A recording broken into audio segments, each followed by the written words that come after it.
바울 일행이 하나님의 뜻을 알지 못해서 많이 좀 헤맸었습니다. 그럼에도 바울 일행은 하나님의 뜻을 구하고 찾고 두드리며 힘쓰고 애썼다라고 말씀을 드렸죠. 뿐만 아니라 하나님께서 바울에게 하나님의 뜻을 보여주셨을 때에 바울 일행은 즉각적으로 순종했다. 이런 말씀도 드렸습니다.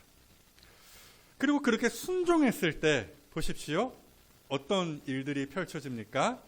11절, 12절 국한에서 보시면은 바울 일행은요, 말 그대로 순풍에 돛단 듯 쭉쭉 나아갑니다.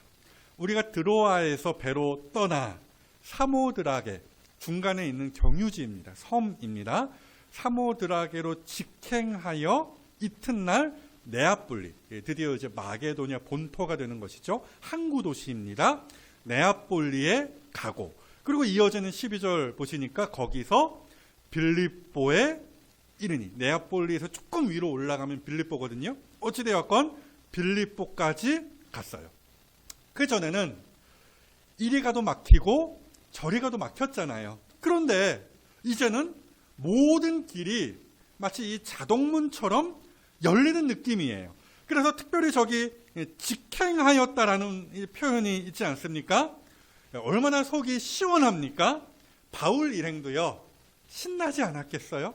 우리가 저 마게도냐를 복음으로 점령하자, 아자, 화이팅! 이런 거요. 이렇게 동료들과 전의를 불태웠을 것입니다. 자, 이렇게 바울 일행이요, 유럽의 첫 발을 내디딘 거예요. 그런데요, 바울 일행은 막상 빌립보에 가서, 그렇죠? 빌립보까지 가서 그곳에서 뭘 어떻게 해야 할지를 전혀 몰랐던 것 같아요. 그래서 12절 끄트머리를 보시면 이런 표현이 있어요. 빌립보에 갔죠. 이 성에서 수일을 유하다가, 저런 표현이 있어요. 정확하게는 며칠인지는 모릅니다. 제 생각으로는 아마도 한 3, 4일, 많이 잡아봤자 한 5일 정도 되지 않았을까 하는데요. 아무튼 저 구절이 주는 뉘앙스가 뭐냐면은 바울 일행이요, 빌립보에 도착해서 숙소에 짐을 풀고 그곳에서 그냥 멍 때리고 있었다. 그런 이야기입니다. 여러분, 그럴 수밖에 없는 것이요, 바울이 빌립보에 대하여서 무슨 미리 사전조사라고 하죠. 미리 좀 알아보고 그런 일을 했었겠습니까? 말 그대로 얼떨결에 빌립보에 온 거예요. 그러니 당장 어디서 뭘 어떻게 해야 할지를 모를 수밖에 없었던 것이었죠. 어쩌면 바울 일행은요, 그 큰 도시 빌립보의 규모 앞에서 기가 바짝 죽었을지도 모릅니다. 본문 12절에 저런 이야기도 있죠. 이는 마게도냐, 빌립보에 대한 설명이에요. 마게도냐 지방의 첫 성이요. 이런 표현이요. 이게 무슨 이야기입니까? 그 지역에서, 그 마게도냐 지역에서 경제적으로나 인구의 숫자로나 여러 면에서 가장 크고 잘 나가는 도시가 바로 빌립보였다라는 이야기가 되는 거예요. 하여튼 빌립보라는 도시는요, 크고 화려하고 북적대는 도시였고요, 딱 그만큼 바울의 머릿속도 복잡했을 것이다. 우리가 그렇게 상상해 볼 수 있는 것이죠. 이랬든지 저랬든지 어찌되었든 바울 일행은요, 그 숙소에 이렇게 틀어박혀서 문 밖을 나가지 않았던 거예요. 그게 수일을 유하였다라는 그 표현이 되는 것입니다. 여러분, 이걸 전문 용어로 뭐라고 하겠습니까? 방콕. 그렇죠? 전문 용어로 방콕입니다. 그냥 집에 콕 들이박혀서 한 걸음도 문 밖으로 나아가지를 않았다라는 거예요. 그리고 우리는 바로 이쯤에서 전도에 대한 아주 중요한 교훈을 하나 얻을 수 있겠는데요. 한번 따라해 보실까요? 문 밖으로 나아가라. 네, 여러분, 아무 것도 하지 않으면 아무 일도 일어나지 않습니다. 저번 시간에도 말씀드린 적이 있어요. 씨앗을 뿌려야 열매를 얻을 수 있는 거 아닙니까? 뿌리지도 않고 가을에 거둘 것을 기대한다면 그것은 참 못된 심보가 되는 것이겠죠. 그러니까 전도를 하려면 뭘 해야 하는 것이에요? 일단 문 밖으로 나아가야 하는 것이죠. 사람을 만나고 입을 열어서 예수님 믿으세요, 이렇게 한마디라도 해야 되는 거 아니겠습니까? 그런데 그냥 집콕, 방콕하면서 그 자리에 가만히 있으면은 아무 일도 일어나지 않는다라는 거예요. 그런 관점으로 오늘 본문의 말씀을 보자는 거예요. 바울 일행이 빌립보에 와서 방콕만 하다가 드디어 문 밖으로 나아갔을 때에 바로 거기에 만남이 있었고 사건이 있었고 구원이 있었다라는 그 이야기입니다. 그래서 본문 13절 보십시오. 안식일에 우리가 기도할 곳이 있을까 하여 문 밖 강가에 뭐 했다고요? 나아갔다라는 이야기, 아주 중요한 표현, 눈여겨볼 만한 표현이 되겠습니다. 상상하기로는 바울이 툭툭 털고 일어나면서 이보시오들, 우리 이렇게 가만히 있지만 말고 나가봅시다. 한번 나가봅시다. 사람들을 만나봅시다. 회당에라도 가서 우리 전도 한번 해봅시다. 이렇게 제안을 했을 것 같아요. 당시 예루살렘 본토에 거주하던 유대인들은요, 안식일이 되면 어디로 갑니까? 성전에 가서 예배하고 기도했습니다. 하지만 지방이나 해외에 살던 유대인들은 어디를 갑니까? 회당이라는 곳에 가서 기도하는 전통이 그 당시에 있었거든요. 뭐 비행기도 없고 뭣도 없고 어떻게 예루살렘 성전까지 와서 예배를 드립니까? 그럴 수 없으니까 적어도 유대인들 남자 10명 이상이 모이는 곳마다 회당이라는 곳이 구성이 되어 있었다라는 것인데, 어찌되었건 바울의 말이 그거예요. 근처 회당이라도 가서 우리 기도하고 전도할 만한 사람을 만나봅시다 라는 거였죠. 어찌되었건 우리가 주목할 부분은 이거예요. 드디어 수일을 방콕하면서 빌립보에 유하다가 드디어 바울 일행이 문 밖으로 나아갔다라는 요 부분입니다. 여러분, 전도를 함에 있어서 가장 어려운 일이 뭔지 아십니까? 말을 잘 못하는 건가요? 아니에요. 그렇지 않습니다. 놀랍게도 막상 나가보면은요, 하나님께서, 성령 하나님께서 우리에게 할 말을 주십니다. 그 약속의 말씀이 마태복음 10장에 이렇게 되어 있죠. 뭐 특별한 어떤 사정이 있어요. 너희를 넘겨줄 때에, 하여튼 그 특별한 때에 뿐만 아니라 사실은 언제든지, 그렇죠? 어떻게 또는 무엇을 말할까 염려하지 말라. 왜요? 그때에 성령 하나님께서 너희에게 할 말을 주신다라는 거예요.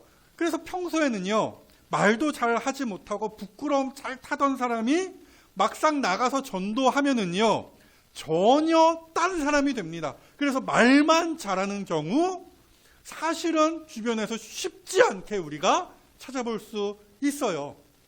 그래서요, 뭡니까? 전도를 함에 있어서 가장 어려운 일이 뭐라는 것입니까?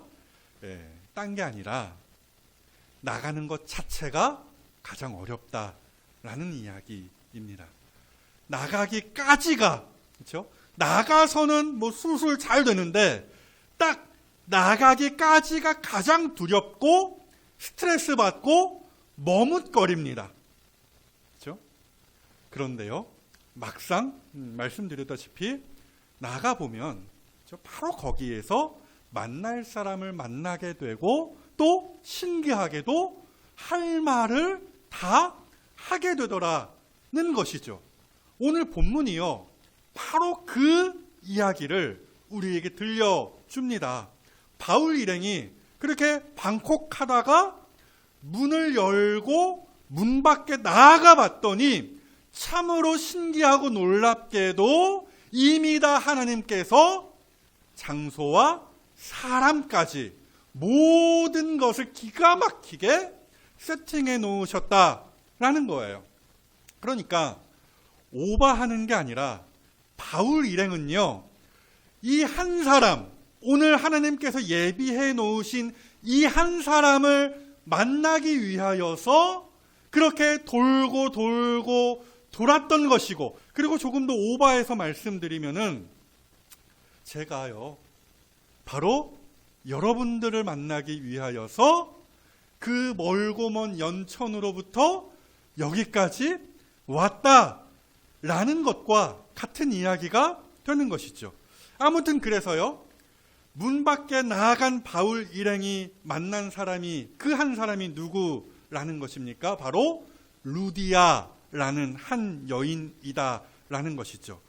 이 루디아에 대한 소개가 본문에 짤막하게 나와 있는데요. 일단 이 사람은 옷감 장사다 뿐만이 아니라 이 루디아는요, 하나님을 섬기던 사람이었다라고도 하는 것이에요. 그러니까 백부장 고넬료라는 사람처럼 태생은 이방인이에요. 유대인이 아니에요. 그런데 주변에 있는 유대인의 영향을 받아서 유대교에 입문한 사람이었다라는 이야기이죠.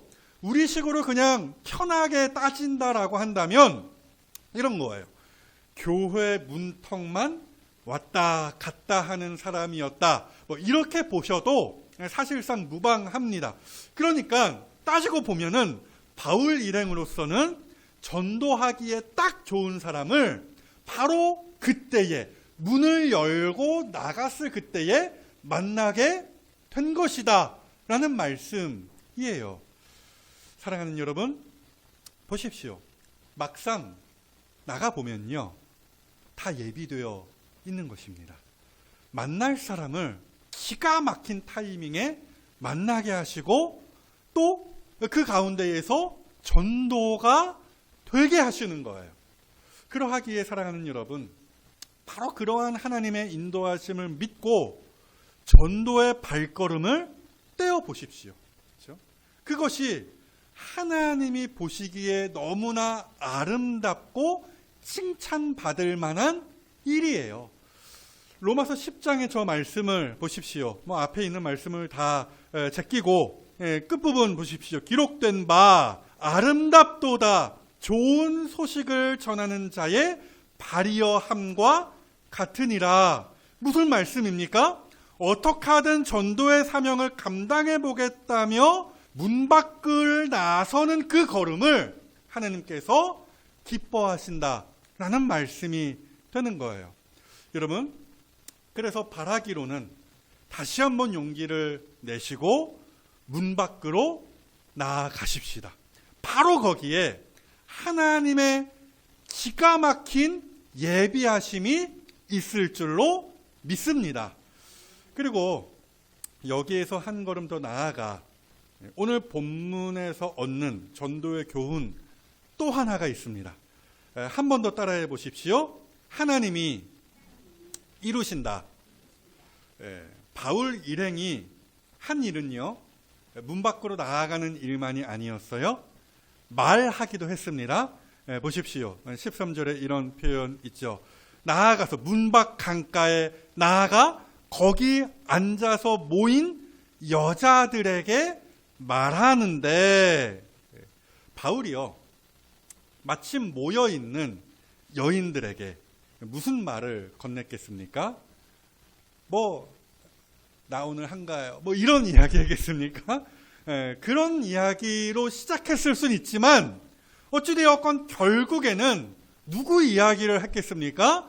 예수님 이야기를 했겠죠. 여러분, 전도가 뭐예요? 어쨌든 예수님 이야기를 하는 게 전도입니다. 어렵지 않습니다. 시작은 이쯤부터 하면 좋겠죠. 우리 모두가 다 죄인입니다. 그렇죠? 우리 모두는 다 우리의 죄 때문에 지옥에 떨어질 처지였습니다. 그러나 하나님께서 우리를 사랑하시기에 우리를 위하여 누구를 보내주셨다? 독생자 예수 그리스도를 보내주셨습니다 라는 거예요. 그 예수님이 이 땅에 오셔서 뭘 하셨어요? 우리를 위하여, 우리를 대신하여 죽으셨죠. 죽으시고 부활하시고 하늘에 승천하셨죠. 이제 그 예수를 믿으면 우리가 구원을 받고 하나님의 자녀가 되고 천국 시민이 됩니다. 이게 천도예요. 이렇게 어찌되었건 오늘 날씨가 참 좋네요. 살림살이는 좀 나아지셨습니까? 어떠십니까? 이렇게 물어보면서 그렇죠? 자연스럽게 다가가면서 결국에는 예수 이야기를 꺼내는 거죠. 그러니까 전도란 이런 거예요. 한마디로 축약하면 기승전 뭐예요? 예수. 그렇죠? 아무튼 그렇게 바울이 여인들에게 찾아가서 열심히 예수님을 그 복음을 말하였다라는 것이죠. 그렇죠?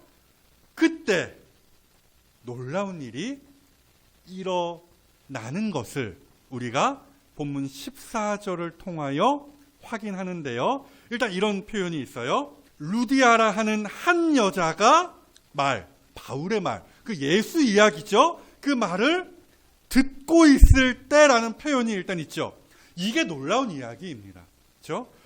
여기 들었다라는, 듣고 있다라는 이 표현, 그냥 대충 들었다라는 이야기가 아니라 귀를 쫑긋 세우고서 집중하여서 바울의 그 말을 한마디도 빠짐없이 듣고 있었다라는 이야기예요. 이 표현이 참 놀랍다. 그렇게 제가 말씀을 드리는 거예요. 여러분, 어디 가서 전도해 보십시오. 사람들이 말을 듣습니까? 안 듣죠. 일단 거부하고 보죠. 여러 유형으로 나타납니다. 무시, 그렇죠? 거부, 시간 없어요. 거부. 그리고 어떤 사람은 화도 냅니다.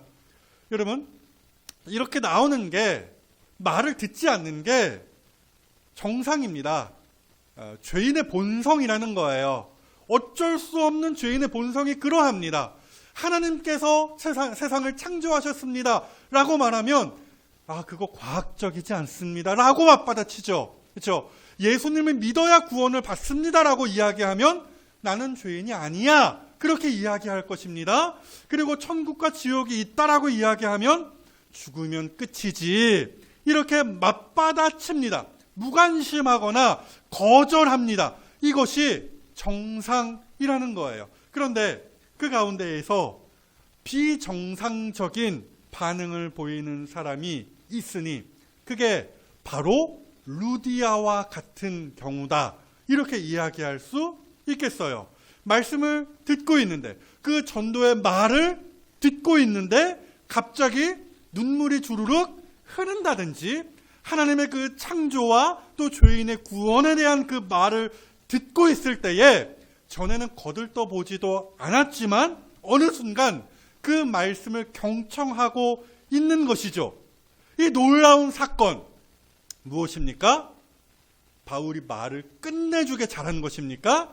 그게 아니라 저는 이것이 바로 하나님의 은총입니다 라는 말씀을 드리는 거예요. 아무나 말씀을 듣지 않습니다. 아무나 말씀을 듣고 그래 결심했어 믿고 따르지 않습니다.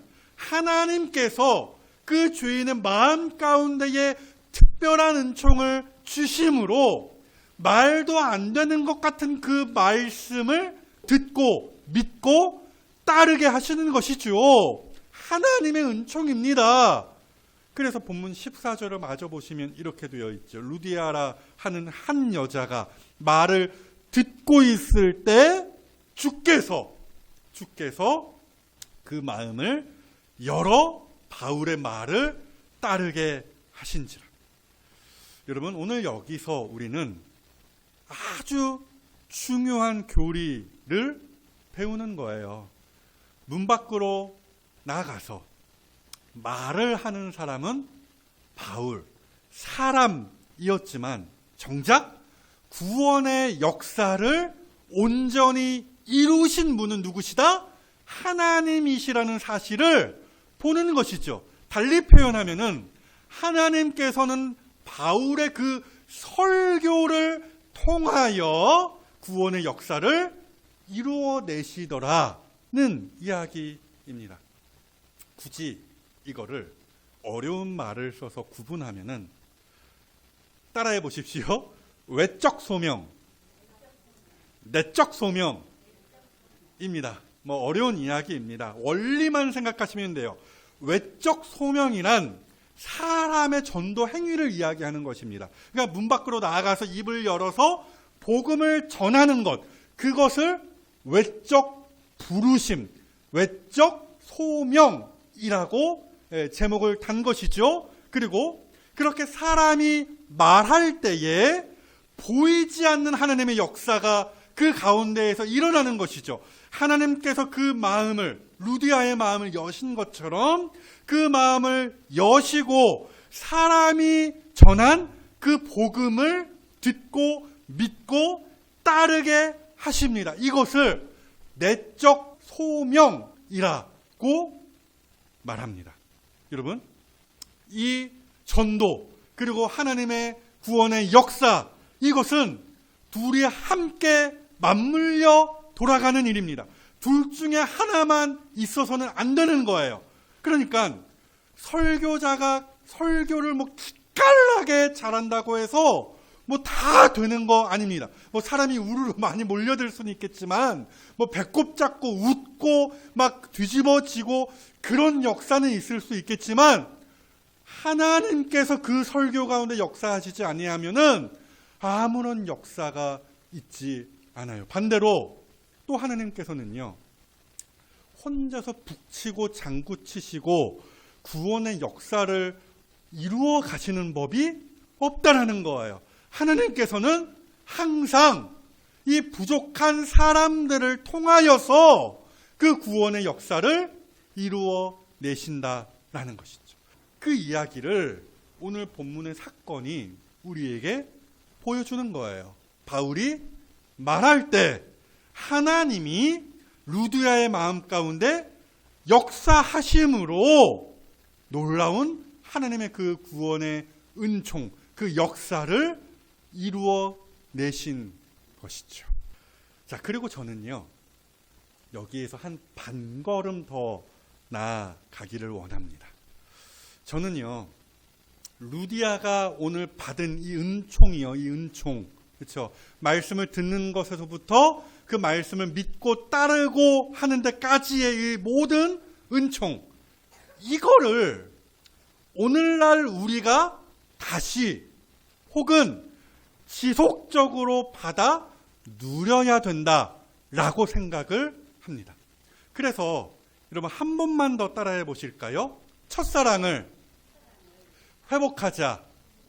어디 첫사랑 찾아 나서자. 뭐 그런 이야기가 아니라 여러분 상상을 해보십시다. 루디아가 그 말씀을 들으면서 무릎을 탁 치지 않았겠습니까? 아, 그 성경 말씀이 이런 뜻이었군요. 그 바울의 모든 그 일목요연한 그 전도의 말을 들으면서 깨달았겠죠. 뿐만 아니라 때로는 그 말을 그 장시간, 뭐 잠깐 뭐 한 30분 바울이 전도한 거 아니에요? 어림 잡아서 한 2-3시간 이상 바울이 전도의 말을 했습니다. 그 루디아가 그 기나긴 설교를 들으면서 때로는 감동을 받으며 회개의 눈물도 흘리지 않았겠습니까? 그리고 이제는 내가 예수님의 제자로 살겠다며 결단하고 주먹을 불끈 쥐었겠죠. 이러한 은총, 바로 이러한 놀라운 사람의 마음을 뒤엎는 이 은총을 오늘날 우리가 다시 혹은 지속적으로 받아 누릴 수 있어야 한다. 그 말씀을 드리는 거예요. 처음 믿은 그 순간 참 귀하고 귀하죠. 하나님의 은총입니다. 그런데요, 안타까운 게 뭐예요? 시간이 지나면 그 말씀에 대하여 무디어집니다. 마치 뭐 이런 예가 적당할 것 같아요. 한 10년 사귄 커플과 같습니다. 처음 만나서 사귀기 시작할 때에는 얼마나 좋습니까? 얼마나 예쁘고 멋지고 그렇습니까?